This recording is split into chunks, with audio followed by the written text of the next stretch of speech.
스스랑교회 수요 공부를 시작하겠습니다.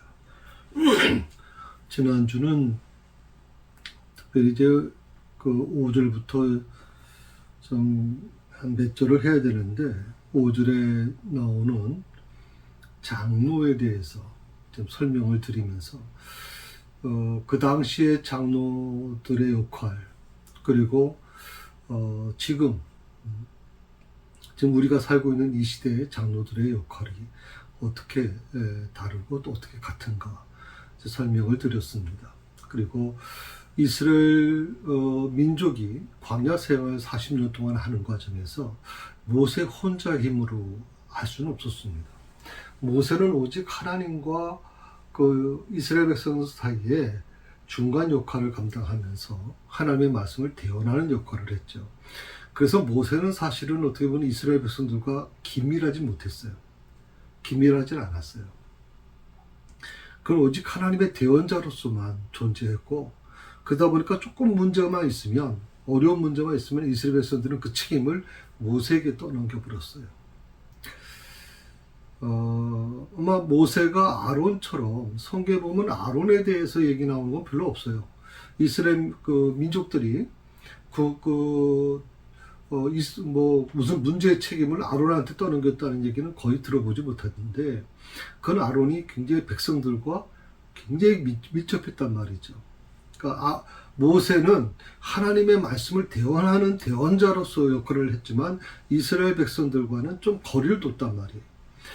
그런데 아론은 그 모세의 입을 대신해서 말을 전달해 주는 사람이다 보니까 이스라엘 백성들과 워낙 원래 처음부터 친밀했고요. 그리고 굉장히 가까이 지낼 수밖에 없었죠. 그러다 보니까 특히 이 장로들에 대한 부분, 그 모세가 이제 이스라엘 백성들 그 200만이 넘는 그 이스라엘 백성들을 이제 통제해 나갈 때 모세 혼자 힘으로는 불가능한 거예요. 그래서 장로들을 이제 세우게 되고, 그 장로들이 아마 그 애굽에 있을 때부터 노예 생활을 할 때부터 아마 그런 장로들의 역할이 좀 있었던 것 같습니다. 그래서 그들이 어떤 지파에 속해 있어서 모세의 말을 대신해서 전해주고 또 그것을 이제 해석해주는 그런 중요한 역할을 이제 했다고 봅니다. 오늘은 17장 6절부터 이제 우리가 같이 말씀을 나눌 겁니다. 그래서 17장 6절을 한번 보시겠습니까? 예, 6절 한번 같이 읽도록 합시다. 내가 호렙산에 있는 그 반석 위 거기서 내 앞에 서리니 너는 그 반석을 치라. 그것에서 물이 나오리니 백성이 마시리라. 모세가 이스라엘 장로들의 목전에서 그대로 행하니라. 반석을 치라. 그것에서 물이 나리니. 이 기적 사건이 굉장히 중요한 부분이 있습니다. 그래서 무리바에 나오는 그 반석에서 물이 나온 이 사건은, 이 기적 사건은 어떻게 보면 만나 사건과도 비교할 수 있을 정도의 중요한 부분이 있어요. 그러니까 성경의 만나는 우리가 아는 것처럼 사실 어떻게 보면 언약궤 안에도 원래 하나님께서 항아리에 담아서 집어넣으라고 얘기하지 않았습니까? 아론의 지팡이, 쌍난 지팡이와 같이 집어넣으라고 했는데, 이 만나의 어떤 사건, 그것은 아마 어떻게 보면 이스라엘 백성들이 광야 40년 동안 어떻게 보면 그들이 죽지 않게끔 하나님께서 돌봐주신다는 거, 매일매일 그들은 만나를 통해서 생명을 유지해 나갈 수 있었잖아요. 그 만나 사건과 같은 의미로 봐야 되는데, 이 기적 사건은 예수 그리스도와 또 그분의 구원 사역을 상징하는 사건이다. 이제 만나도 마찬가지고,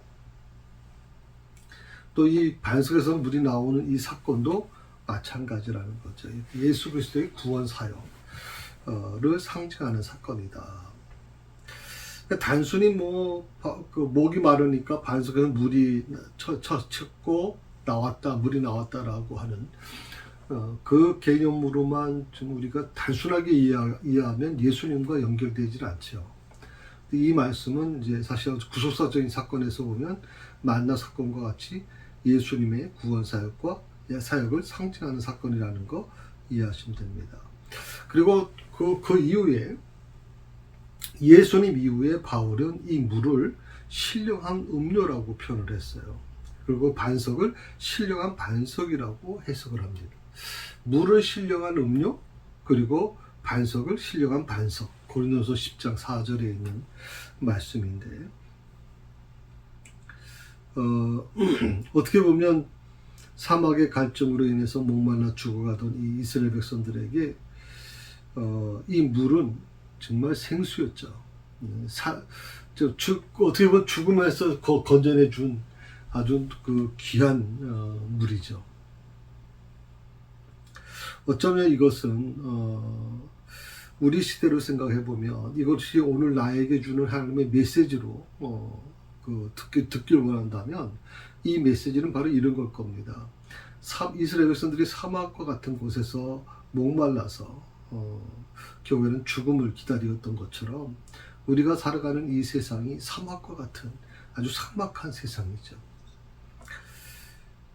뭐 다시 육적인 부분은 그래도 조금 괜찮지만 어떻게 보면 신령한 영적인 갈증을 느끼는 사람들이 수없이 많아요. 지금 어떻게 보면 이 시대만큼 잘 사는 시대가 많지 않았습니다. 정말 먹고 사는 문제에 있어서 어려움이 없다고 얘기할 정도로 차고 넘칠 정도죠. 차고 넘칠 정도입니다. 그러니까 먹는 것 때문에 힘든 부분은 없단 말이죠. 대신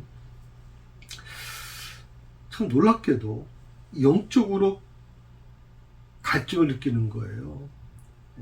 우리가 신앙적으로 보면 영적이라는 거고, 믿지 않는 사람들은 이제 정신적인 결함이 있다고 그러잖아요. 정신적인 문제가 있다고.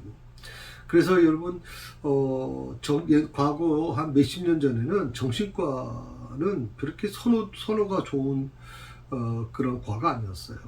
젊은 사람, 그 의사들 중에서도 젊은 사람들이 잘 안 가려고 하는 과가 이 정신과였잖아요. 근데 요즘에는 가장 선호하는 곳이 바로 정신과예요. 굉장히 공부도 잘하고, 의대 다니는 사람들 중에 굉장히 선두에 있는 사람들이 가는 곳이 정신과다. 그런 얘기를 제가 들었어요. 자, 정신이 다 기갈돼 가고, 영적인 갈증을 느끼는 그런 사람들에게 오늘 예수님이 생명수가 되어주신다 하는 것이죠. 그래서 이 시대에 그 영적 갈증을 회복할 수 있는 것, 그 반석에서 물이 나오는 것처럼 예수님의 말씀만이 그들을 그 갈증에서 해결할 수 있다 하는 것이죠. 그 레온 우드 박사라고 하는 분이 계시는데, 이분에 대한 좀 자세한 내용은 제가 찾아보지 못했어요. 그런데 오늘 그 바위에서 물이 난 이 사건을 통해서 그 안에서의 영적 의미를 지금 발견하면서 이렇게 얘기했거든요. 모세가 반석을 쳐 물이 낸 이 사건은 장차 갈보리 산에서 그리스도께서 매를 맞아 피 흘림으로 그 보혈로서 만백성을 영적 갈증에서 구원하신 사건을 상징한다고 보았다. 그랬어요. 참 중요한 부분을 이제 해석을 한 거죠. 이 반석을 통해 흘러나온 물의 양을 가리켜 시편 기자는 강이라고 하는 표현을 했거든요. 시편 105편에 강이라는 표현을 써요. 나하르라는 히브리어를 썼는데, 강이라는 표현은 그러니까 물의 양이 바위에서 터져 나왔으면 우리가 생각할 때 뭐 시냇물처럼 조조조조 나왔을 거라고 생각을 하는데, 그게 아니라 시편 기자의 표현을 보면 강이었다고 얘기하는 거예요. 강, 나하르.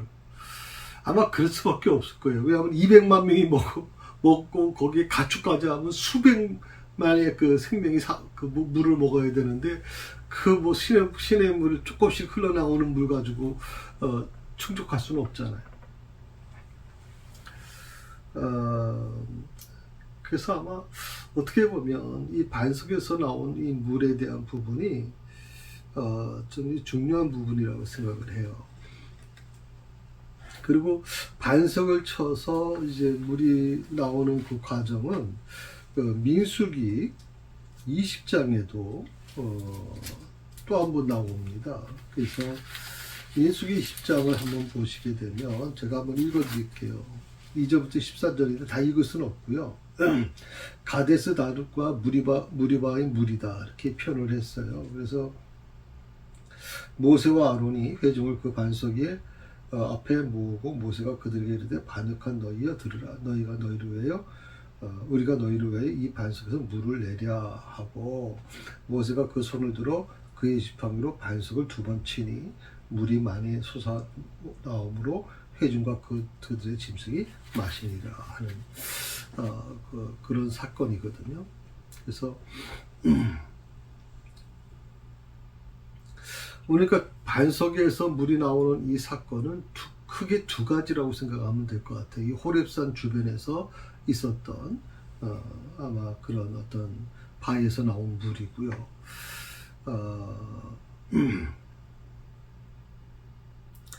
하나님께서 내가 거기서 호렙산 반석 위에 너를 대하여 서리니 너는 반석을 치라 라고 했어요. 그래서 하나님께서 모세를 향해 서라고 하시는 목적이 뭐냐?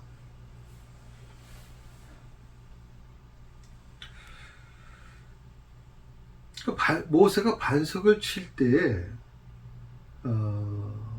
아마 어떻게 보면 모세로 하여금 신앙의 담력을 얻게 하려고 하는 게 아니었나. 그러니까 하나님께서 모세를 향해 서라고 하는 목적, 모세로 하여금 그 하나님이 그 모세에 대해서 설 것이다라고 말씀하시는 것. 사실 그 하나님 앞에 선다는 게 이게 쉬운 게 아니죠. 그러니까 모세는 유일하게 뭐 하나님을 본 자는 다 죽었잖아요. 그러니까 하나님 앞에 선 자가 과연 살아남을 수 있는 사람이 누가 있겠습니까? 하도 거룩하셔서 너무 거룩하신 분이라 우리 같은 죄인들이 그 앞에 선다는 건 상상도 못하는 거예요. 여러분 그 강한 태양에 우리가 직접 눈을 보게 되면 눈은 상하지 않습니까? 하나님은 그 태양빛하고 비교도 안 될 정도로 그런 어떤 분이시거든요. 그러니까 어떻게 보면 사람이 그 앞에 설 수가 없는데 하나님은 이 모세에게 서라고 말씀하시는 거예요. 아마 신앙의 담력을 이제 얻게 하려고 하는 부분이 있겠죠. 반석을 치라고 명하시는 하나님을 앞에 모시고 반석을 치는 것 참 대단하다고 저는 생각을 합니다. 그래서 저도 이제 일평생 목회의 길을 가고 있습니다만은 때때로 외로울 때가 있습니다. 참 목회자로서 모세가 하나님의 말씀을 대언하면서 백성들과는 좀 거리를 뒀다 그랬잖아요. 물론 목회자 중에서 다 그런 건 아닙니다. 많은 목회자들이 교인들과도 좀 친분 관계를 유지하는 분도 있지만 저 같은 경우에는 하나님께서 그렇게 태생적으로 저를 만드신 것 같아요. 저는 성도들을 위해서 한없이 정말 목회자로서 하나님의 말씀을 대언하는 자로서 정말 내 모든 것을 다 내어줄 수 있을 정도가 되지만 그러나 그 관계에 대해서만은 인간적인 관계에 대해서만은 조금 거리를 두는 그런 목회를 하고 있습니다. 물론 그것 때문에 많이 오해도 받고 좀 목사님이 좀 더 우리와 좀 가까워 계시면 안 되겠냐 그렇게 얘기하시는 분들도 계세요. 그 말도 일리가 좀 있다고 생각을 합니다. 그러나 말씀을 전하는 자는 오늘 여러분이 모세를 생각하시면 됩니다. 말씀을 전하는 자는 그 말씀의 권위가 손상돼서는 안 됩니다. 적어도 하나님의 말씀을 전하는 사람들이 인간적인 언어가 나오고 인간적인 어떤 그런 모습들이 나오면 그 말씀을 듣고 어떻게 은혜가 존재하겠습니까? 그래서 좀 그러다 보니까 저는 굉장히 제 삶도 굉장히 외로운 삶입니다. 그래서 조금 우선 제일 먼저 우리 가족들한테 미안하고요. 왜냐하면 제 이런 성격이 좀 답답할 수도 있고 힘들 수 있을 거라고 좀 생각을 하거든요. 특히 하나님을 모신 사람으로서는 이 신앙적인 용단, 신앙의 용단이 굉장히 중요하다고 저는 생각을 해요. 어떤 용단을, 신앙적인 어떤 용단을 내리더라도 하나님 앞에 있다, 하나님을 모신 사람들은, 그 모신 확신이 있는 사람들에게는 그 어떤 결정을 내리든 간에 그 결정은 오직 하나님을 위한 결정이 이루어질 거라고 저는 그렇게 믿습니다.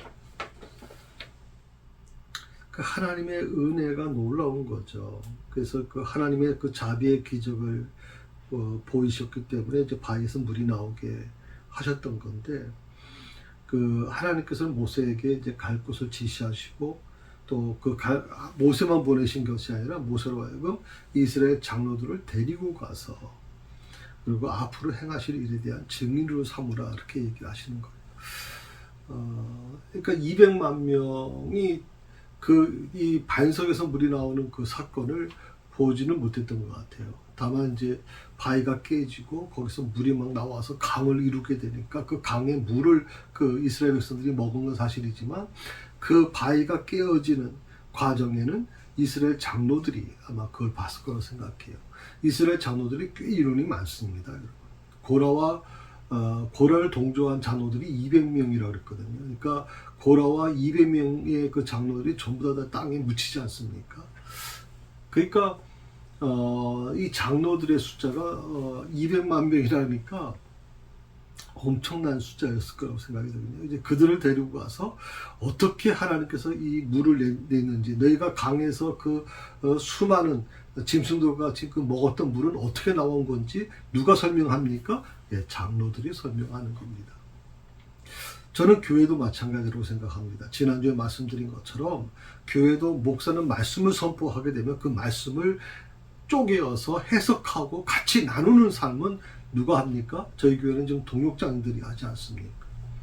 또 교회에서 어떤 문제가 있으면, 당에서 어떤 결정을 내렸을 경우에 목사가 어떤 지침을 내려주면 그것을 실천에 옮기시는 분들은 장로님들이 하십니다.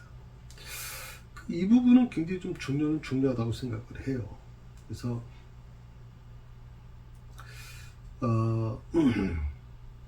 특별히 그 하나님께서 이제 모세와 그 이스라엘 장로들을 따로 별도로 이제 데려가시지 않습니까? 그곳에서 이제 영광의 구름 가운데서 모세를 만나 주시겠다고 약속하시고, 그리고 그 반석을 치라고 명령하시죠. 그리고 모세가 하나님의 말씀에 순종하니까 즉시 반석에서 풍부한 물이 흘러나왔다. 그리고 그 풍부한 물의 양은 그 시편 105편에 보니까 강이다, 나르라고 하는 표현에서 강처럼 어마어마한 물이 나왔다는 거거든요. 네, 하나님은 우리에게 은혜를 주실 때 째째하게 주시는 분이 아닙니다. 네, 하나님은 우리에게 풍성하게 주십니다. 넘치도록 주십니다. 네, 흔들어서 꽉꽉 눌러도 흘러 넘치도록 하나님은 우리에게 주신단 말이죠. 그분이 그렇게 주시는 분이 바로 나의 하나님이시란 말이에요. 그러니까 여러분이 하나님을 의지해 나가는데 그게 내 욕심을 위해서 하는 것이라면 그건 정말 저는 잘못된 거라고 생각하죠. 내 욕심이 아니라 오직 하나님의 영광을 위해서 일하게 될 때 하나님이 우리에게 주신 이 복은 놀라운 은혜가 임하게 된다는 것입니다.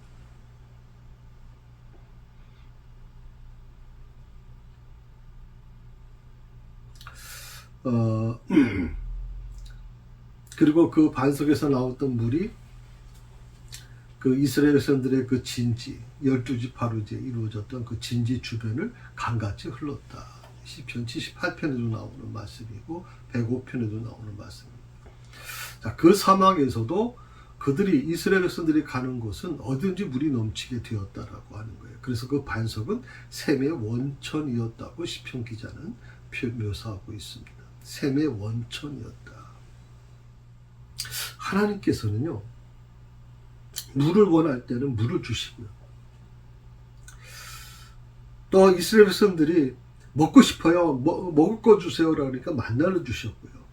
또 어느 때는 이스라엘 백성들이 우리가 고기 먹고 싶습니다. 라고 얘기하니까 또 메추라기를 한 달 동안 실컷 고기 냄새를 맡고 싶지 않을 정도까지 주신단 말이에요. 반석에서 물이 나오게 하심으로 하나님의 능력을 나타내셨는데,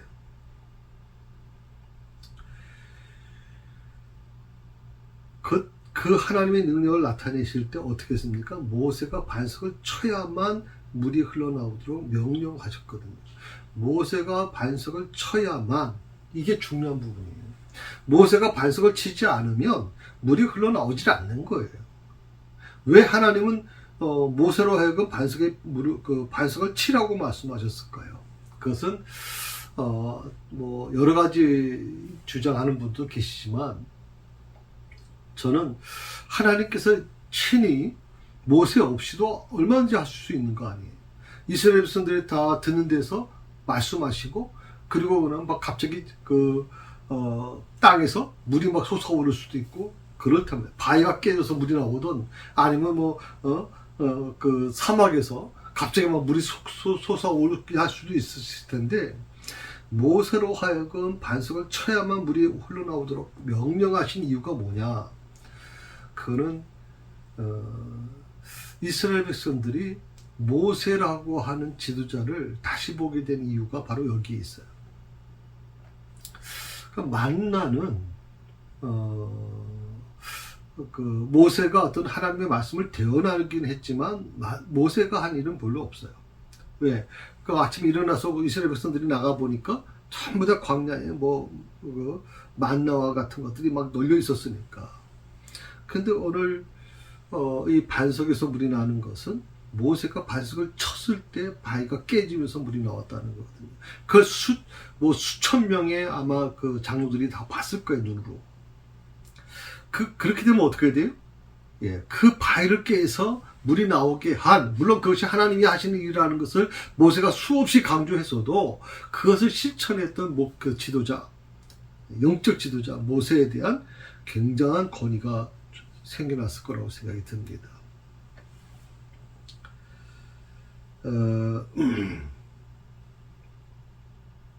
이 반석에서 흘러나온 이 물이 꿀처럼 달고 기름처럼 감미로웠다, 이렇게 표현을 어디서 보면 나와요. 그래서 그게 꿀이요 기름이었다라고 표현을 할 정도니까 그들이 얼마나 갈증을 느끼고 정말 목이 타들어갈 정도가 된 상태에서 얻어진 물이니 그 물이 얼마나 달았겠습니까? 그러니까 이스라엘 백성들은 이제 그 물이 흐를 수 있는 운하를 파고 물을 저장할 수 있는 연못을 만들고 후일에 그들이 눈물곶자기를 지날 때와 마찬가지로 샘을 만들기로 했을 것입니다. 여기서 우리가 얻을 교훈이 있는 것이죠.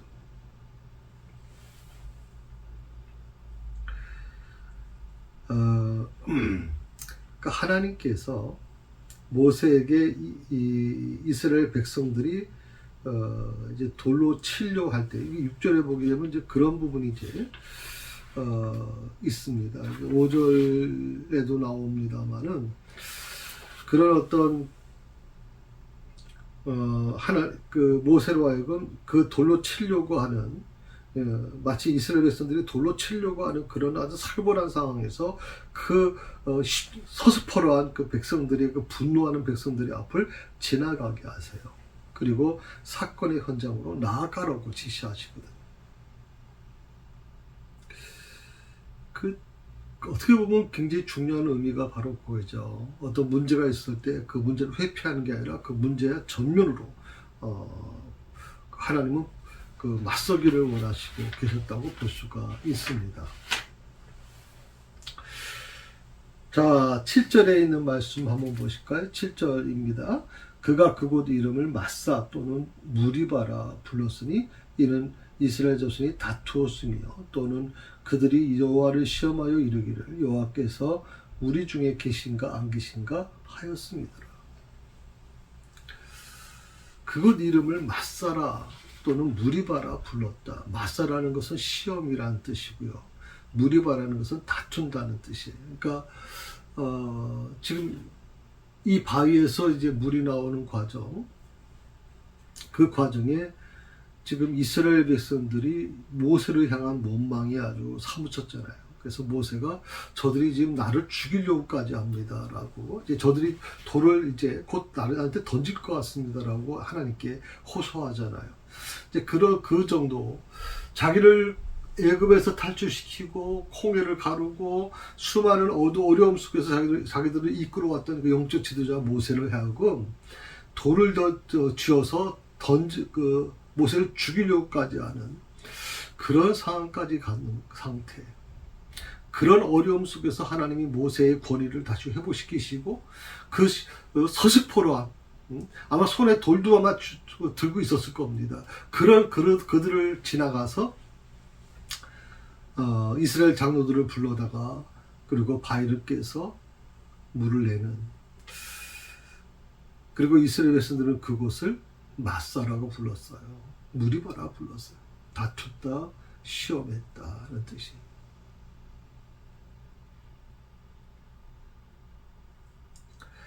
그러니까 하나님께서 이 지방을 이 이름으로 부르도록 하신 이유가 뭐냐? 마사다 무리바라라고 부르도록 하신 이유는 이스라엘 민족이 범죄한 역사를 후대 모든 사람들로 하여금 기억하시게 하기 위한 거예요. 기억하기 위해서. 제가 이 부분을 이제 오늘은 제가 이 마사와 무리바에 대한 설명을 지금 사진을 좀 준비하지 못했습니다만은 영상에 좀 참고하도록 사진을 올리도록 하겠습니다. 마사와 무리바에 대한 이 부분을 후손들이 알기를 원하는 거예요. 그들이 왜 자기 조상들이 그토록 하나님을 대적했으며 하나님의 말씀을 대언한 모세를 어떻게 그렇게 대적할 수 있었는지에 대한 부분을 역사적으로 자기 조상들이 범한 그 범죄를 기억하게 하려는 거예요. 후대 사람들로 하여금. 어떻게 보면 이 부분이 아마 어떻게 보면 요즘 말로 하면 이제 피드백이라는 말을 쓰는데, 어떤 사건이 있으면 그 사건을 묻어두는 게 아니라 그 사건을 통해서 오늘 그 사건이 끝나고 나서 그 사건을 바라보는 어떤 그런 설명들을 생각들을 같이 나누는 거죠. 이것이 좋은 면도 있는 반면에 피드백이라고 하는 게 때로는 상처를 주기도 하거든요. 왜냐하면 진행했던 사람들이 그런 말을 들을 때는 막 서운하기도 하고 많이 힘들기 때문에 요즘에는 이 피드백을 하는 걸 굉장히 조심하려고 노력합니다만은, 하나님께서는 이스라엘 민족이 범한 죄, 하나님의 말씀을 대언한 모세를 죽이려고까지 하는 그 이스라엘 민족들, 그 의심하고 부신했던 그들, 그 잘못된 그런 모습들, 그래서 마사라 무리바라고 하는 이름으로 물난 그 바위를 설명을 했는데, 그것을 기록에 남기도록 한 이유가 뭐냐? 과거의 범죄 역사를 잊지 말라는 겁니다. 기억하라는 겁니다. 그 이유는 그런 기억이 이스라엘 민족으로 하여금 다시는 범죄치 않게 하는 까닭이 되는 거고요. 어떤 이런 비슷한 문제가 있을 때, 그때 과거에 우리 조상들이 이렇게 잘못을 했는데 이걸 우리가 반복하면 안 되겠지. 그리고 역사에 대한 부분을 그들은 중요하게 생각을 하는 거예요. 그리고 그것을 후손들에게 계속 가르침을 주는 거예요. 유월절도 마찬가지고 그들에게 절기를 중요하게 여기는 것 중에 하나가 그걸 후손들에게 계속 가르치는 거예요. 또 하나는 뭐냐면, 그런 기억들이 이스라엘 민족으로 하여금 그런 범죄가 있었음에도 불구하고 하나님께서 구원해 주셨다는 사실을 깨닫게 하는 거예요. 물론 잘못은 분명히 잘못을 했는데, 조상들이 잘못을 했는데, 그래서 끊임없이 시험하고 끊임없이 다투는 그런 과정을 겪었는데, 그런데도 불구하고 하나님께서 그들에게 진노하지 않으시고 오히려 그들을 구원해 주시는 그 모습들, 그거를 후손들이 좀 알기로 원하는 거죠. 그걸 배우라는 거예요. 하나님은 진노하시는 하나님이 아니라 하나님은 그것을 끝까지 참으시는 하나님이시라는 것을 알라고 하는 거거든요. 8절 말씀을 한번 보실까요? 예, 8절. 그때에 아말렉이 와서 이스라엘과 르비딤에서 싸우니라. 9절입니다. 모세가 여호수아에게 이르되 우리를 위하여 사람들을 택하여 나가사 아말렉과 싸우라. 내일 내가 하나님의 지팡이를 손에 잡고 산꼭대기에 서리라. 여기서 재밌는 게 뭐냐면 아말렉과의 관계거든요. 아말렉과의 관계가 굉장히 중요한 부분이 있습니다. 그게 뭐냐면, 자, 요번 다 잘 기억하십시오. 자, 오늘 우리가 공부했던 부분, 이 반석에 대한 호렙산 주변에 있었던 이 반석 위에서 물이 나오는 이 사건. 그러니까 모세가 여호와께 17장 4절에 보면 모세가 여호와께 부르짖어 이르되 내가 이 백성에게 어떻게 하리까? 그들이 조금 있으면 내게 돌을 던지겠나이다. 조금 있으면 돌을 던지겠습니다. 그래서 하나님께서 이 모세에게 그 이름을 맞사라 하라, 무리바라라고 하는 말씀을 하셨단 말이죠. 시험한다, 다툼한다는 뜻이 있단 말이죠. 그리고 이스라엘 장로들을 데리고 가서 그 바위가 깨지는 모습을, 그 바위에서 물이 나오는 모습을 직접 보게끔 한 거예요. 그리고 하나님께서 모세의 지팡이로 그걸 치라고 말씀하셨어요. 그래서 이스라엘 모든 그 장로들이 그 모습을 보면서 정말 두려움에 떨었을 것이고 존경의 마음을 아마 가졌을 겁니다. 그리고 돌아가서 어떻게 모세가 그 일을 행했는지를 아마 알려줬을 겁니다. 그러니까 방금 전까지만 해도 모세를 죽이려고까지 했던 그들이 지금 모세가 어떤 분인지를 다시 한번 장로들을 통해서 들었을 거라고 생각이 드는 거예요. 자, 여기서 끝난 줄 알았어요. 이 사건은 이것을 종결되는 거다. 그리고 8절부터는 아말렉과 싸우다라고 그 큰 타이틀이 있잖아요. 그러니까 이건 다른 사건이야 라고 생각을 할 수 있을 겁니다. 그런데 8절에 보시게 되면 그때라고 하는 말이나 그때 이 시간적인 그런 시제잖아요. 시제 자체가 그때는 뭐예요? 바로 전에 있던 그 사건이 끝나고 난 이후에라고 하는 거예요. 그때 같은 시기란 말이에요. 바로 그렇게 오랜 기간이 지나지 않았다는 뜻이에요. 자, 이스라엘 백성들이 무리바에서 물이 나오는 것을 보면서 그 물을 통해서는 막 꿀과 같이 단물처럼 그들이 막 그 물을 먹으면서 행복했을 거란 말이죠. 그러면서 까마득히 잊었을 겁니다. 모세를 향해서 돌을 던져서 죽이려고 하지 않을 정도로 아주 막 서슬퍼하게 했던 막 보통 욕했겠습니까? 얼마나 심했겠습니까? 자, 그런데 여기서 재밌는 사건이 바로 일어나요. 그게 뭐냐면 아말렉이라고 하는 민족이 공격해 와요. 아말렉이라는 부족이. 자, 8절 보면 그들이 나와 이스라엘과 싸웠다라고 얘기해요. 이스라엘과 싸웠다. 르비딤에서 싸웠다. 그 아말렉 사람들이 누구냐? 아말렉 사람들이 누구냐?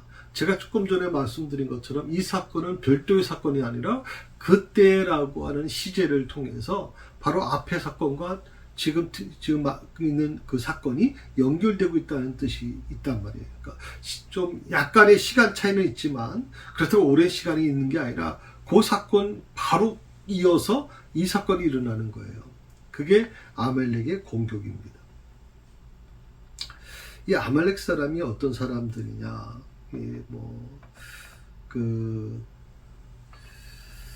사실 어떻게 보면 굉장히 가까운 사람입니다. 가까운 민족입니다. 이스라엘하고는. 뭐냐면 이스라엘의 그 조상이 누굽니까?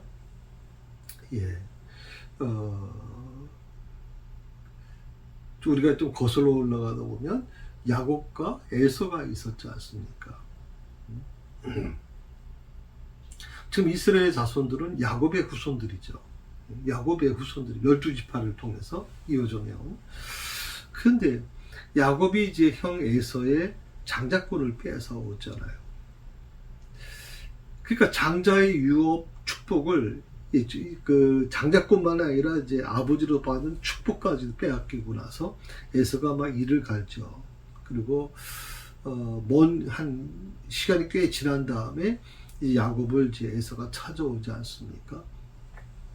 그 당시에는 사실 그 야곱은 죽음을 각오할 정도였어요. 그래서 그 자기 그 가족들 가축을 전부 다 세 군데로 다 나눠가지고 다 흩어놓고 만약에 형이 공격해 올 경우에 어떻게 대처할 것인가에 대한 부분까지 준비한 사람이에요. 참 똑똑한 사람이잖아요, 야곱이.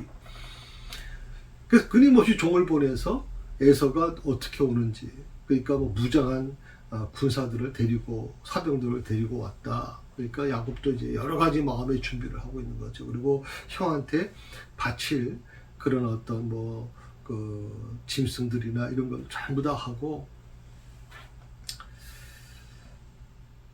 근데 에서가 시간이 지나면서 그 야곱에 대한 미움, 분노가 많이 가라앉았어요. 물론 하나님께서 그 마음을 다스려 주신 것도 아마 있을 겁니다. 그래서 야곱하고 에서의 만남 속에는 에서가 야곱을 품고 괜찮다. 그러면서 야곱은 또 형에게 정말 죄송한 마음으로 무릎을 꿇고 이렇게 해서 수습이 됐어요.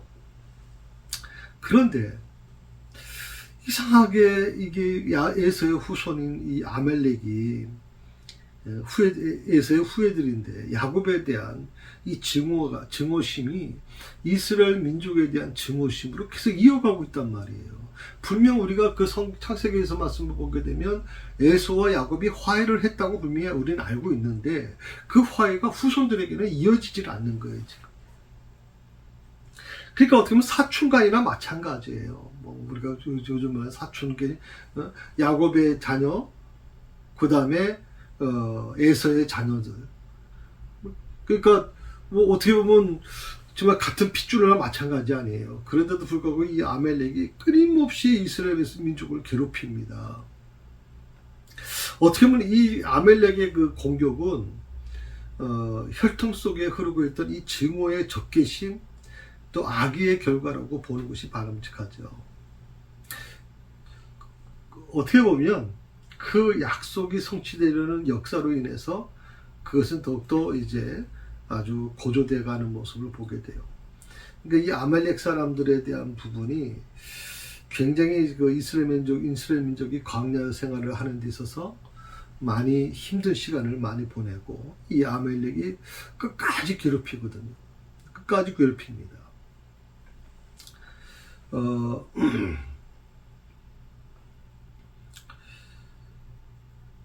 이 전쟁을 하면서 몇 가지 특징이 좀 나와 있어요. 그게 뭐냐면 이제 모세가 여호수아에게 이제 9절에 보면 말하잖아요. 우리를 위해 사람을 택하여 나가서 아멜렉과 싸워라. 만일 내가 하나님의 지팡이를 내일 내가 하나님의 지팡이 손에 잡고 산꼭대기에 서리라. 여호수아가 모세 말대로 하여 아멜렉과 싸우고 모세와 아론과 홀은 산꼭대기에 올라갔다 하는 표현이 나와요. 이것을 보면 그러니까 그 여호수아는 전선에 나가서 정말 칼을 들고 싸우는 거고요. 산꼭대기에는 모세가 이제 그 산꼭대기에 서서 기도하는 거예요. 이것을 보면 전쟁터라고 해서 사람마다 일선에 다 나가야 되는 것이 아니라 하나님께서 신령하게 세운 종들은 이 전쟁의 승리를 위해서 기도하는 것이 하나님의 뜻이다라는 거예요. 이게 대표적인 케이스가 뭐냐면 이제 마리아와 마르다의 얘기죠. 그래서 동생이 예수님의 그 발꿈치 그 밑에서 이제 말씀을 듣는 것을 보면서 그 언니 때는 언니가 얘기하잖아요. 예수님, 제 동생이 저를 좀 돕게 해주십시오. 지금 예수님을 위해서 맛있는 음식을 준비하고 있는데 내 동생이 지금 전혀 도와주질 않습니다. 그러니까 예수님께서 말씀을 들을 자들은 말씀을 듣는 게 옳다고 얘기하는 거죠. 이 자리를 빼앗기지 않아야 된다고 생각을 하는 거예요. 말씀하셨거든요. 전쟁입니다. 지금 전쟁이 임박했습니다. 그리고 지금 뭐 지느냐 지게 되면 뭐 지금 민족 자체가 지금 흔들릴 수가 있는데, 그러면 한 사람이라도 더 필요하니까 열심히 더 나가가지고 막 싸워야 되는데, 근데 모세는 산꼭대기에 서 있고 젊은 여호수아를 내고 모든 젊은이들이 전부 전쟁에 나가서 이제 싸운단 말이죠. 비록 전쟁에 따라 할지라도 정말 기도해야 될 사람들은 기도해야 된다는 거예요.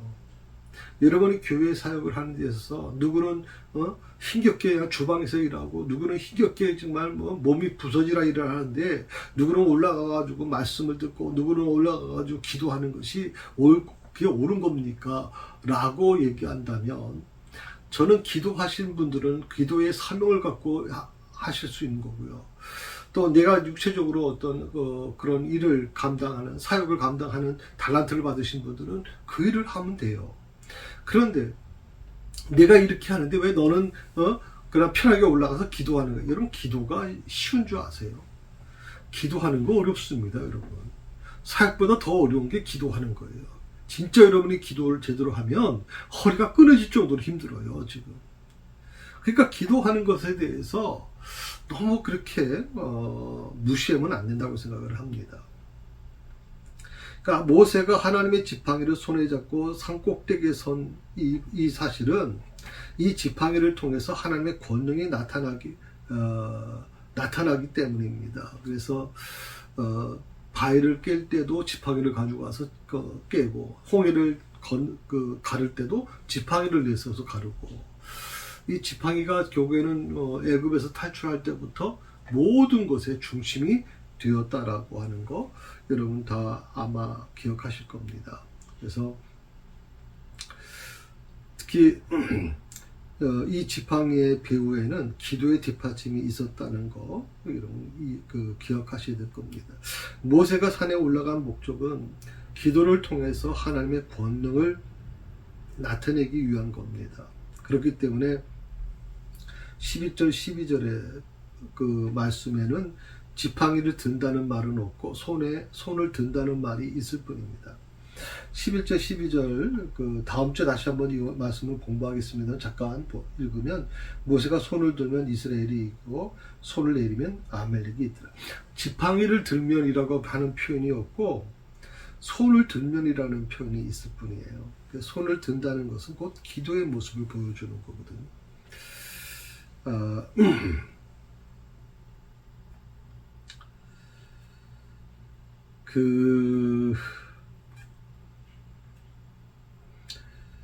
이 전쟁이, 아말렉과의 전쟁은 이스라엘에게는 굉장한 고통이었을 거라고 생각이 들어요. 그래서 그러니까 어떻게 보면 이스라엘 민족이, 백성들이 모세와 다퉜기 때문에 하나님께서는 그 이스라엘 백성들의 그 불평을 심판하신다는 표현은 좀 이상하고요. 그 불평에 대한 책임을 묻기 위해서 아말렉군을 보내셨다고, 그렇게 우리가 해석할 수가 있어요. 이 밖에서의 전쟁은요, 안에서 일어난 분쟁과 불만에 대한 공정한 처벌이라고 이렇게 누가 설명을 했더라고요. 사실 제일 무서운 게 뭐냐면 이제 안에서 일어나는 분쟁과 불만이거든요. 사실 민족이, 우리 요즘에도 지금 국론이 많이 분열되어 있지 않습니까? 사실 이거 굉장히 무서운 거죠. 왜냐하면 대외적으로 전 세계가 지금 막 격동하고 있잖아요. 지금 트럼프 대통령이 되면서 뭐 관세 정책이라든지, 또 우크라이나 러시아의 문제를 두고서 지금 미국이 군사를 이제 지원해주지 않겠다라고 하는 과정에서, 그렇게 약속했던 것들이 2년 동안을 그렇게 철도같이 약속하고 그 엄청난 무기를 대줬던 미국이 나중에 이렇게 아무것도 없이 뺄 수 있는 건가. 강대국의 논리가 얼마나 무서운지 우리가 지금 눈을 보고 있잖아요. 그러면 대한민국 같은 경우에는 아마 여러분 생각하셔야 됩니다. 지금 이 위기 속에, 지금 삼성 같은 경우에는 지금 굉장히 바람에 흔들리는 촛불것처럼 굉장히 지금 어려움을 겪고 있단 말이죠. 우리나라는 여러분 아시는 것처럼 중소기업이 중심이 된 것이 아니라 대기업이 중심이 돼 있어요. 그 대기업이 무너지면 그 대기업과 연결되어 있는 중소기업들이 다 무너지는 거예요. 그러니까 이건 어떤 국가적인 재난이 일어날 수 있기 때문에 이런 어려울 때일수록 정말 이 국론이 하나가 되고 나라 민족 우리가 그때도 역시 마찬가지 아닙니까? 90년도인가요? 2000년도인가? 예. 그때 굉장히 IF 때문에 힘들 때 우리 전 민족이 정치인들이 먼저 그렇게 수습한 게 아니잖아요. 국민들이 군모기를 해가지고 그 위기를 넘기지 않았습니까? 그러니까 국민이 하나가 되어야 되는데 국민들이 지금 국론이 분열돼가지고 서로를 향해 손가락질하고 막 정말 서로 죽이겠다고 난리치는 이 현실 속에서 우리가 가만 좀 생각해 봐야 합니다. 이 내부에 일어나는 이 분쟁과 분만은 결국에는 대외적인 부분, 대외적인 어떤 그런 어려움 속에서 굉장히 위험할 수가 있기 때문에 이 대외의 어떤 그런 어려운 문제들이 오히려 우리 안에 있는 분쟁과 불만을 좀 이렇게 조절할 수 있는 그런 기회가 될 수도 있지 않겠나 생각을 좀 해봅니다. 이 전쟁은요, 아멜렉 사람들에게는 최악의 행위였습니다. 신명기에는 그렇게 기록되어 있습니다. 신명기 25장에 보면 아멜렉은 이제 정정당당하게 이스라엘을 치질 않아요. 정말 같은 피가 흐르고 있는 이 아멜렉 민족이 같은 피가 흐르는 이스라엘 민족을 정말 대할 때 정정당당하게 하질 않아요. 그래서 이스라엘은 이 아멜렉 민족에게 어떤 도전도 하지 않았거든요. 그런데 이 아멜렉 민족은 비겁하게 이스라엘의 배후를 칩니다. 배후를 친다는 게 뭐예요? 그 배후에는 이스라엘 민족 중에 가장 연약한 자들, 낙오된 사람들이잖아요. 맨 늦게 오는 사람들, 어린아이들, 힘없는 사람들, 장애를 앓고 있는 사람들. 그 배후를 쳤단 말이죠. 너무나도 약해서 아무도 저항도 할 수 없고 도망도 할 수 없는 자들을 들이쳤던 거예요. 그런데도 불구하고 기적적으로 지켜졌고요. 기적으로 식량을 공급받았던 진영을 이제 쳤는데 애굽의 이제 아말렉의 이 공격이 결국 무위로 돌아가게 되거든요. 참 정정당당하게 싸워도 모르겠는데 가장 약한 자들이 있는 그 배후를 쳐서 그렇게 괴로움을 줬던 이 아말렉. 그래서 하나님이 이 아말렉 족속을 이 땅에서 완전히 멸절시키려고 작정하시잖아요. 그런 지시까지 하십니다. 아말렉을 용서하지 말라고까지 얘기하시거든요. 오늘 이 부분을 여러분 깊이 묵상하면서 이 나라를 위해서 여러분 더 기도해 주시면 좋겠습니다. 다음 주에는 11절부터 마지막까지 좀 같이 나누는 쪽으로 해보겠습니다. 그러니까 그렇게 하시고 두 번 정도 더 할 것 같은데 그렇게 여러분 아시고 준비하시면 좋겠습니다. 예, 기도합시다. 하나님 감사합니다. 오늘 우리에게 주신 이 말씀을 깊이 묵상하면서 하나님은 우리에게 진노하시는 분이 아닙니다. 하나님을 대적하는 그 이스라엘 민족, 정말 하나님 괘씸한 민족이지만 그럼에도 불구하고 주님은 용서하시고 끊임없이 하나님 그들을 끌어안고 가시는 모습을 봅니다. 하나님, 저희는 많이 부족한 사람입니다. 정말 조금만 어려움이 있으면 하나님 원망하고 불평하는 우리의 모습을 주께서 아십니다. 그럼에도 불구하고 오늘도 저희를 붙잡아 주시고 저에게 은혜를 허락해 주시고 저희에게 하나님의 주의 사랑으로 돌봐주시는 그 놀라운 하나님의 은혜를 저희가 잊지 않게 하시고 늘 감사하며 주의 뜻을 이뤄가는 저희들의 삶이 되도록 인도해 주옵소서. 감사하며 예수님의 이름으로 기도합니다. 아멘.